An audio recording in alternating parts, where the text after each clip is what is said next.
Hello friends, मैं आरती यादव आपके अपने यूट्यूब चैनल पर आप सभी लोगों का हार्दिक स्वागत करती हूं। आप सभी लोगों को हमारा नमस्कार। तो जैसा कि आपको यहाँ दिख रहा होगा, न्यू बैच 2021 आज से हमने आपके लिए न्यू बैच स्टार्ट कर दिया है। आप चाहे इन एग्जाम्स में किसी भी एग्जाम की तैयारी कर रहे हो 2021 के लिए, CP net, BSc nursing, pharmacy, paramedical और साथ ही साथ किसी भी स्टेट से कर रहे हो, यदि आप लगातार हमारे साथ जुड़े रहेगा तो ये न्यू बैच आपके लिए बहुत ज़्यादा इम्पोर्टेंट होने वाला है। लगातार मेहनत कीजिएगा यदि आपको इनमें सिलेक्शन लेना है 2021 में। सीपी नेट के जरिए आप जाना चाहते हो, बीएससी नर्सिंग, फार्मेसी करना चाहते हो तो आप लगातार कोशिश कीजिए, लगातार मेहनत कीजिए, आपका सिलेक्शन जरूर होगा। तो आज हम आपके लिए बायोलॉजी का टेस्ट लेकर आए। आप चेक करें कि अभी आप कितने तैयार हो। ये लगातार अभी 6-7 दिन हम आपके लिए टेस्ट लेकर आएंगे, फिजिक्स, केमिस्ट्री, बायोलॉजी तीनों का ही। आज बायोलॉजी का लेकर आए, कल हम आपके लिए केमिस्ट्री का टेस्ट लेकर आएंगे, फिर उसके बाद फिजिक्स का लेकर आएंगे और फरवरी जैसे ही स्टार्ट होगी हम आपके लिए टॉपिक स्टार्ट कर देंगे। जो इंपॉर्टेंट टॉपिक जो आपके एग्जाम में पूछे जाते वो टॉपिक प्लस एमसीक्यू, और साथ ही साथ जो प्रीवियस ईयर एमसीक्यू जो एग्जाम में पूछे जाते बार बार वो एमसीक्यू हम आपको कराएंगे, जिसके आपका सिलेक्शन बहुत ही अच्छी तरीके से हो जाए। तो लगातार हमारे साथ जुड़े रहेगा, ठीक है। और जो स्टूडेंट्स अभी हमसे न्यू जुड़ रहे हैं वो हमारे चैनल को सब्सक्राइब करके बेल आइकन को प्रेस ऑल को क्लिक कर ले, जिससे जो भी इंपॉर्टेंट वीडियो हम आपके लिए डालें आपके पास तुरंत हमारा नोटिफिकेशन पहुंच जाए। प्लीज़ इस चैनल को ज़्यादा से ज़्यादा सपोर्ट कीजिए, क्योंकि जो हमारा पुराना चैनल था वो अब बिल्कुल ही बंद हो गया। अब उस पर आपको वीडियो भी नहीं दिखाई दे रही होगी। आप इतना शेयर कर दीजिए कि जिससे पहले जैसे हमारी लाइव क्लास चलना स्टार्ट हो गई थी उसी प्रकार से इस पर लाइव क्लास 2 महीने में चलने लगे, जिससे आपको भी पढ़ने में मज़ा आए। क्योंकि लाइव जब क्लास चलती है तो पढ़ने में बहुत अच्छा लगता है। तो लाइव क्लास तक इतना कर दीजिए, 1000 हमारे सब्सक्राइब हो जाएंगे तो लाइव क्लास चलने लगेगी और आपको भी पढ़ने में बहुत अच्छा लगेगा। क्योंकि हम आपके लिए मेहनत करेंगे तो आपको थोड़ा यदि सपोर्ट कर दोगे तो हमें भी बहुत अच्छा लगेगा, ठीक है। यदि आप किसी भी कोचिंग संस्थान में जाओगे तो आपको कम से कम 50 से 60 हज़ार रुपये खर्च करने पड़ेंगे, तब आप कहीं सिलेक्शन ले पाते हो, ठीक है। तो हम आपके लिए मेहनत फ्री में कर रहे हैं, तो आप इतना सपोर्ट कर दोगे तो हमें भी बहुत अच्छा लगेगा। हम भी सोचेंगे हाँ हमारे स्टूडेंट्स हमारे लिए बहुत ज़्यादा करते हैं। और इसकी यदि आपको पीडीएफ चाहिए तो हमारे टेलीग्राम चैनल पर ज्वाइन हो जाइए, जिसका नाम है टारगेट बायोलॉजी। उसकी लिंक आपको नीचे डिस्क्रिप्शन में मिल जाएगी। टेलीग्राम पर आप जुड़ते रहिएगा, आपको उस पर पीडीएफ उपलब्ध होती रहेंगी लगातार, ठीक है। तो चलिए अब शुरू करते हैं आज का बायो का टेस्ट। और कमेंट बॉक्स में कमेंट करके जरूर बताएं हमें कि आपने इन 15 क्वेश्चन में कितने क्वेश्चन राइट किए, जिससे हमें भी पता लग जाए कि आपकी तैयारी अभी कितनी है। ओके, तो ज़्यादा टाइम वेस्ट किया, आज पहला दिन था, अब आपका टाइम वेस्ट नहीं करेंगे बिल्कुल भी, और लगातार अच्छे से कोशिश करेंगे आपके साथ, जिससे आपका सिलेक्शन अच्छे से हो जाए। चलिए तो आज के क्वेश्चंस को स्टार्ट करते हैं। तो चलिए क्वेश्चन करने के लिए तैयार हो जाइए और साथ ही साथ आंसर अपने चेक करते जाना कि आपने कितने क्वेश्चन राइट किए हुए हैं, ठीक है। एक नोटबुक में लिखते जाना कि आपने कितने क्वेश्चन राइट किए हैं। तो आज बायोलॉजी का टेस्ट 1 है और कल हम आपके लिए केमिस्ट्री का लेकर आएंगे, उसके बाद फिजिक्स का, फिर आप चेक कर सकते हो कि आपके कितने क्वेश्चन राइट जा रहे हैं अभी, ठीक है। तो क्वेश्चन नंबर फर्स्ट देखते हैं क्या है आज का। एक्यूपंक्चर क्या है? एक्यूपंक्चर क्या होता है? ट्यूब और टायर की सफाई करना, एक उपज संवर्धन, हृदय का एक रोग, या सुइयों के माध्यम से उपचार विधि। तो यहाँ जो राइट आंसर है वो ऑप्शन नंबर हमारा डी है, सुइयों के माध्यम से उपचार विधि। एक्यूपंक्चर क्या होता है? तो पंक्चर का मतलब होता है सुइयों के माध्यम से ट्रीटमेंट करना। सुइयों के माध्यम से ट्रीटमेंट करना क्या कहलाता है? एक्यूपंक्चर कहलाता है। एक्यूपंक्चर कहलाता है। तो ऑप्शन नंबर जो डी है वो हमारा राइट आंसर है, ठीक है। चलिए क्वेश्चन नंबर सेकंड देखते हैं। क्वेश्चन नंबर सेकंड आज का हमारा है, पक्षियों के वैज्ञानिक अध्ययन को क्या कहते हैं? पक्षियों के वैज्ञानिक अध्ययन को क्या कहते हैं? तो पक्षियों के जो वैज्ञानिक अध्ययन है उसे क्या कहा जाता है? तो उसे ऑर्निथोलॉजी कहा जाता है। क्या कहा जाता है? ऑर्निथोलॉजी कहा जाता है। ऑप्शन नंबर जो सी है वो हमारा राइट आंसर होगा। बहुत ही अच्छे क्वेश्चन है, ये टॉप क्वेश्चन है जो आपके एग्जाम में आने लायक भी है, ठीक है। और आपने देखा होगा सीपी नेट 2020 का जो पेपर था बहुत अच्छा पेपर आया था और बहुत सारे बच्चों का सिलेक्शन भी हुआ है, ठीक है। नहीं तो आप कमेंट, या जो हमारा पिछला चैनल था उसमें आप देखते बहुत सारे बच्चों ने कमेंट बहुत अच्छे किए थे और उन्होंने कहा था थैंक यू दी, आपने बहुत अच्छा पढ़ाया, आपसे आपकी वीडियो से मुझे बहुत हेल्प मिली है और बहुत सारे स्टूडेंट्स का सिलेक्शन भी हुआ है। नहीं तो आप पूछ सकते हो या वो आपको कहीं मिल जाए तो, ठीक है। तो चलिए अब बात करते हैं आगे। तो देखो, पक्षियों के वैज्ञानिक अध्ययन को क्या कहते हैं? तो ऑर्निथोलॉजी कहा जाता है। क्या कहा जाता है? ऑर्निथोलॉजी। जबकि मेलकोलॉजी क्या होता है? तो मेलकोलॉजी में मोलिस्का का अध्ययन किया जाता है। किसका अध्ययन किया जाता है? जो मोलिस्का संघ के जो जीव होते हैं उनका जो अध्ययन किया जाता है वो मेलकोलॉजी में किया जाता है, ठीक है। लिम्नोलॉजी क्या होता है? तो लिम्नोलॉजी जो होता है, जो जली जीव होते हैं, जल में रहने वाले तालाब झीलों में जो जीव रहते हैं उनका अध्ययन लिम्नोलॉजी में किया जाता है। हर्पेटोलॉजी क्या होता है? तो ये सर्प से संबंधित होता है, ठीक है। बात थी पक्षियों की, तो पक्षियों का अध्ययन किस में किया जाता है? ऑर्निथोलॉजी में किया जाता है। चलिए थोड़ा जल्दी करते हैं। क्वेश्चन नंबर 3 देखते हैं। निम्नलिखित में से किसकी सहायता से रुधिर द्वारा ऑक्सीजन ले जाया जाता है? निम्नलिखित में से किसकी सहायता से रुधिर द्वारा ऑक्सीजन ले जाया जाता है? तो ऑक्सीजन आपको पता होगा हीमोग्लोबिन के द्वारा जाती है। हीमोग्लोबिन कहाँ पाया जाता है? तो आपको पता होगा हीमोग्लोबिन जो होता है वो आरबीसी में पाया जाता है। अब बात आई कि यहाँ पर तो कहीं आरबीसी लिखा भी नहीं है, तो आरबीसी आपको पता होगा। आरबीसी जो हीमोग्लोबिन होता है उसमें क्या होती है? हीमोग्लोबिन में लोहे युक्त कण पाए जाते हैं। हीमोग्लोबिन में क्या होते हैं? लोहे के सूक्ष्म कण पाए जाते हैं, तो इसलिए उसे लोहित कोशिकाएं भी कहा जाता है। क्या कहा जाता है? लोहित कोशिकाएं भी कहा जाता है। तो आपसे पूछा जाए किसकी सहायता से द्वारा रुधिर यानी ऑक्सीजन का परिवहन होता है? तो लोहित कोशिकाओं के द्वारा होता है, जो कहाँ पाया जाता है? आरबीसी में, यानी लाल रुधिर कणिकाओं में पाया जाता है। तो ऑप्शन नंबर जो सी होगा वो हमारा राइट आंसर होगा। हीमोग्लोबिन का मुख्य कार्य होता है ऑक्सीजन का परिवहन करना। किसका? और ये ऑक्सीजन के कण होते हैं वो कौन लेकर जाता है? तो वो लोहे के कण ही लेकर जाते हैं। कौन ले जाता है? लोहे के कण जो होते हैं वो ऑक्सीजन का परिवहन करते हैं, तो इसलिए ऑप्शन नंबर जो सी होगा वो हमारा राइट आंसर होगा। चलिए क्वेश्चन नंबर 4 देखते हैं आज का। क्वेश्चन नंबर 4 है हमारा, खट्टे स्वाद के लिए कोशिकाएं जिह्वा के किस भाग में होती हैं?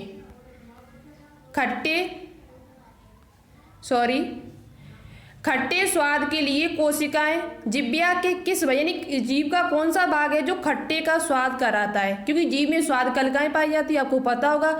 और उन ऐसी कौन सी स्वाद कलिका यानी कौन सा भाग है जो उसमें खट्टे का स्वाद कराता है? किसका स्वाद कराता है? खट्टे का। मध्य है कि पिछला भाग है, अगले भाग है कि पार्श्व भाग है? तो याद रखिए, तो खट्टे स्वाद का जो स्वाद कराता है, खट्टे स्वाद किस भाग से होता है? तो वो पार्श्व भाग से होता है। जीभ का जो पार्श्व भाग होता है, यानी कि ये जैसे जीभ है तो इसका जीभ का ये किनारे वाले भाग, ये जो किनारे वाले भाग होते हैं ये जीभ में क्या कराते हैं? खट्टे का स्वाद कराते हैं। जबकि आगे का जो भाग होता है वो मीठे का कराता है और जो पिछला भाग होता है वो कड़वे का स्वाद कराता है। इंपॉर्टेंट क्वेश्चन है, याद रखें। खट्टे स्वाद के लिए कोशिकाएं जिह्वा के किस भाग में होती है? तो ये पार्श्व भाग में होती है। किस भाग में होती है? पार्श्व भाग में। तो ऑप्शन नंबर जो डी होगा वो हमारा राइट आंसर हो जाएगा, ठीक है। चेक भी करते जाएं कि आप कितने क्वेश्चन इस टाइम सही कर रहे हो। भारतीय वानिकी अनुसंधान परिषद कहाँ स्थित है? भारतीय वानिकी अनुसंधान परिषद कहाँ स्थित है? रायपुर में, रांची में, नई दिल्ली में या देहरादून में? तो याद रखिए ये देहरादून में स्थित है। ऑप्शन नंबर जो डी होगा वो हमारा राइट आंसर होगा। भारतीय वानिकी अनुसंधान परिषद कहाँ स्थित है? तो देहरादून में स्थित है। इसी से संबंधित अभी आपके सीपी नेट 2020 में क्वेश्चन पूछा भी गया था, क्योंकि हमको बच्चों ने कमेंट बॉक्स में लिखा था तो हमें पता है इससे ही संबंधित क्वेश्चन था, वो पूछा गया था। तो इस प्रकार के क्वेश्चन आपके एग्जाम में पूछे जाते और नेशनल पार्क से भी क्वेश्चन पूछा गया था, ठीक है। तो ये क्वेश्चन इंपॉर्टेंट हो जाते हैं और ऐसे क्वेश्चन आपके एग्जाम में पूछे जाते हैं, चाहे आप किसी भी एग्जाम की तैयारी करो सभी में पूछे जाते हैं। तो भारतीय वानिकी अनुसंधान परिषद कहाँ स्थित है? तो ये देहरादून में स्थित है। आगे बात करते हैं। क्वेश्चन नंबर 6 है हमारा कि जय मात्रा पर प्रामीण किस पारिस्थितिकी तंत्र में उल्टा है? यानी जय मात्रा का जो जय बार का प्रामीण होता है वो किस में उल्टा बनता है? किस में उल्टा बनता है? मैंग्रोव में, वन या तालाब का या घास स्थल का? अच्छा चैप्टर है। ये चैप्टर हम आपको बहुत ही अच्छी तरीके से डिटेल में पढ़ाएंगे जब हम टॉपिक आपके स्टार्ट करेंगे, और इस चैप्टर से आपके एग्जाम में क्वेश्चन भी पूछे जाते हैं। तो इसका जो ऑप्शन नंबर जो सी होगा वो राइट आंसर होगा तालाब का। तालाब या झील का जो पिरामिड होता है जय बार का, वो उल्टा बनता है। कैसा बनता है? उल्टा बनता है। तो इसलिए ऑप्शन नंबर जो सी होगा वो हमारा राइट आंसर होगा। चलिए क्वेश्चन नंबर 7 देखते हैं। क्वेश्चन नंबर 7 है कि लिटमस अम्ल क्षार सूचक प्राप्त होता है। लिटमस जो पेपर होता है जो अम्ल और क्षार का सूचक होता है, जिससे पता चलता है कि कौन सा अम्ल है कौन सा क्षार है। तो ये लिटमस अम्ल क्षार जो सूचक प्राप्त होता है वो किससे होता है? विषाणु से, जीवाणु से, लाइकेन से। तो याद रखिए ये लाइकेन से प्राप्त होता है, जिसे कवक और शैवाल के बीच की कड़ी कहा जाता है। लाइकेन जो होता है वो सहजीवी होता है। कैसा होता है? याद रखिए पूछा जाता है लाइकेन कैसा है, तो लाइकेन एक सहजीवी है। क्यों? क्योंकि इसमें कवक भी होता है और शैवाल भी होता है। कवक और शैवाल के बीच की कड़ी से कहा जाता है। ठीक है, तो इसे सहजीवी भी कहा जाता है। तो ये जो लिटमस पेपर होता है वो किस लाइकेन से प्राप्त किया जाता है यदि आपसे पूछा जाए तो रोसेला नाम की लाइकेन से प्राप्त किया जाता है। किस लाइकेन से? याद रखें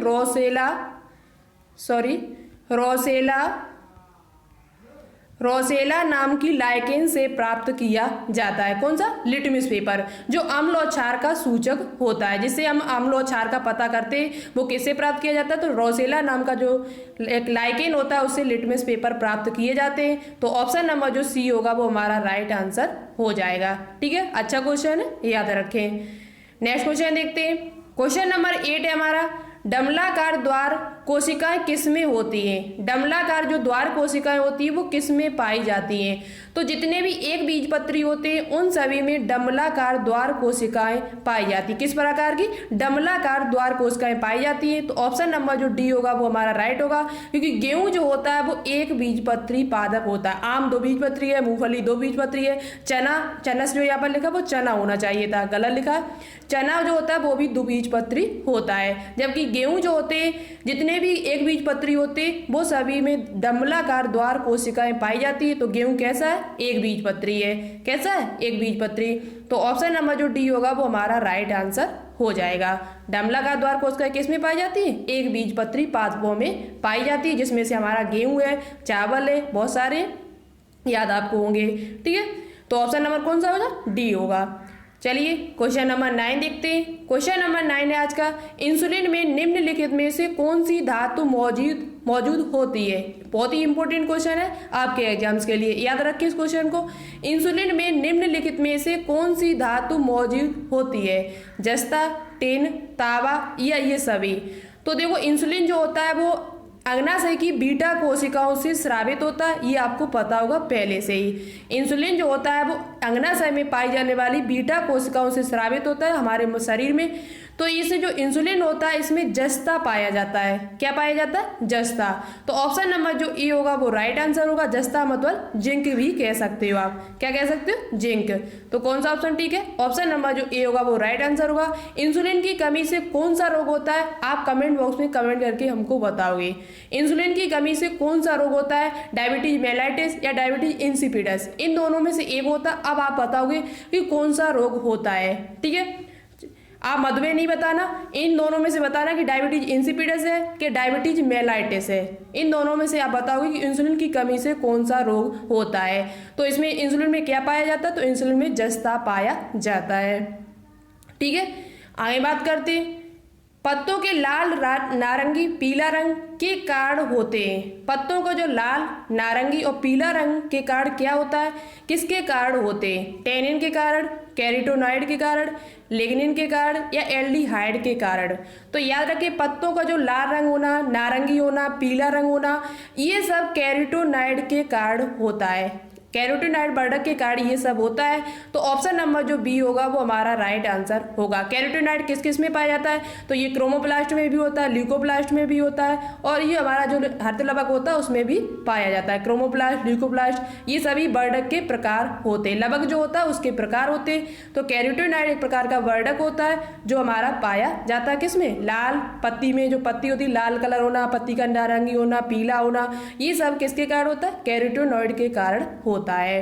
तो ऑप्शन नंबर जो बी होगा वो हमारा राइट आंसर होगा।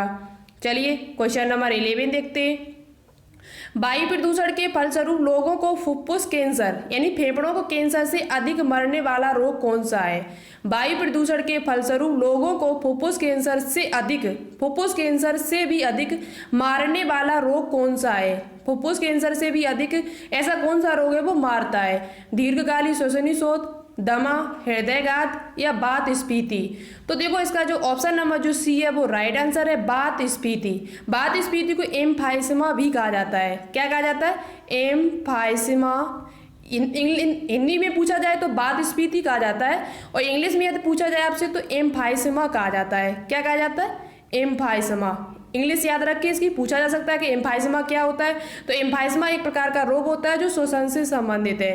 तो ये जो फुफ्फुस कैंसर से भी अधिक मारने वाला जो रोग है वो वात स्फीति है। जब हमारे गले में जब धूल के कण चले जाते, धूल मिट्टी के कण जब हमारे गले में पहुंच जाते हैं श्वास नली में, तो हमें सांस लेने में बहुत ज़्यादा कठिनाई होती है। सांस लेने में कठिनाई होती है तो हमको ये रोग उत्पन्न हो जाता है वायु प्रदूषण से। किससे? वायु प्रदूषण से, जिसे हम क्या कहते हैं? वात स्फीति या एम्फाइसेमा कहते हैं। तो ऑप्शन नंबर जो सी होगा वो हमारा राइट आंसर होगा। ठीक है, अच्छा क्वेश्चन है, याद रखें।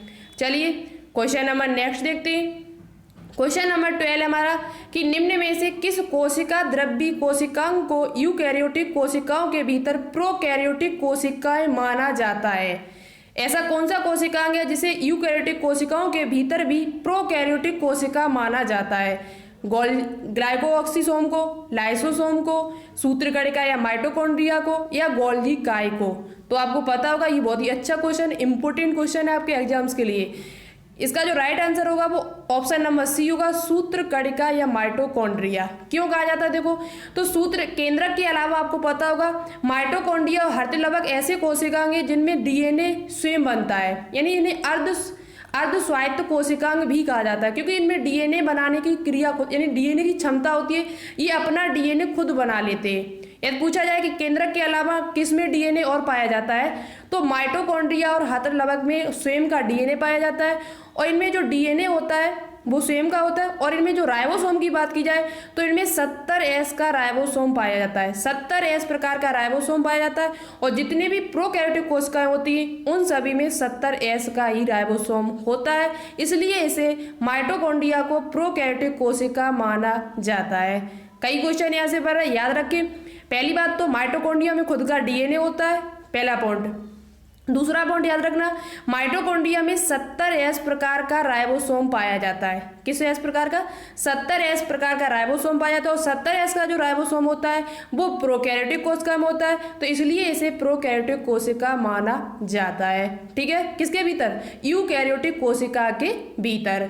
तो ऑप्शन नंबर जो सी होगा वो हमारा राइट आंसर होगा। माइटोकॉन्ड्रिया को आपको पता होगा पहले से, बहुत ही जनरल क्वेश्चन है वो, तो इसे शक्ति गृह या पावर हाउस के नाम से भी जाना जाता है। इसकी जो ऊर्जा है वो एटीपी के रूप में प्राप्त होती है, एडिनोसिन ट्राइफॉस्फेट के रूप में। तो कौन सा ऑप्शन ठीक है? ऑप्शन नंबर जो सी है वो हमारा राइट आंसर है। चलिए क्वेश्चन नंबर 13 देखते हैं, बहुत ही इंपॉर्टेंट क्वेश्चन है। निम्नलिखित में से कौन सी वास्तविक मछली नहीं है? निम्नलिखित में से कौन सी वास्तविक मछली नहीं है?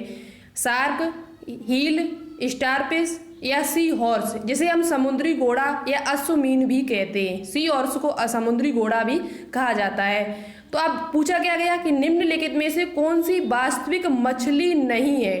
तो जो स्टारफिश होती है वो वास्तविक मछली नहीं होती है, बाकी की शार्क देखा जाए, ईल देखी जाए, सी हॉर्स देखा जाए, ये सभी वास्तविक मछली होती हैं। स्टारफिश पूछा जाए किस संघ से संबंधित है, तो स्टारफिश जो होता है वो इकाइनोडर्मेटा से संबंधित है। ये किस संघ में आती है? तो इकाइनोडर्मेटा से में बिलोंग करती है। किसमें? इकाइनोडर्मेटा थे। ये पॉइंट इंपॉर्टेंट है, पूछा जा सकता है कि स्टारफिश जो होती है वो जो सितारा मछली जिसे कहते हैं वो किस संघ में आती है, तो वो संघ इकाइनोडर्मेटा में आती है। ठीक है, तो कौन सा ऑप्शन ठीक है? ऑप्शन नंबर जो सी है वो हमारा राइट आंसर है। जो स्टारफिश होती है वो वास्तविक मछली नहीं होती है। कैसी मछली नहीं होती है? रियल में मछली नहीं होती है। बाकी की जो नाम लिखे हुए हैं सभी रियल में मछली होती है, वास्तविक में मछली होती है। तो कौन सा ऑप्शन ठीक है? C option. अच्छे समझ में आता। जो भी डाउट हो आप कमेंट बॉक्स में कमेंट करके लिख दीजिएगा, हम रिप्लाई करने की कोशिश जरूर करेंगे। और बहुत ही शानदार क्लास हम आपकी चलाएंगे, जो आप भी कहोगे कि हाँ किसी ने क्लास हमारी चलाई थी बायो की। ठीक है, चालनी पट्टिका का एक भाग है।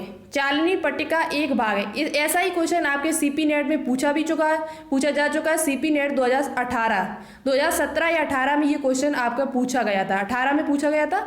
तो ये क्वेश्चन आपके एग्जाम में पूछा भी जा चुका है।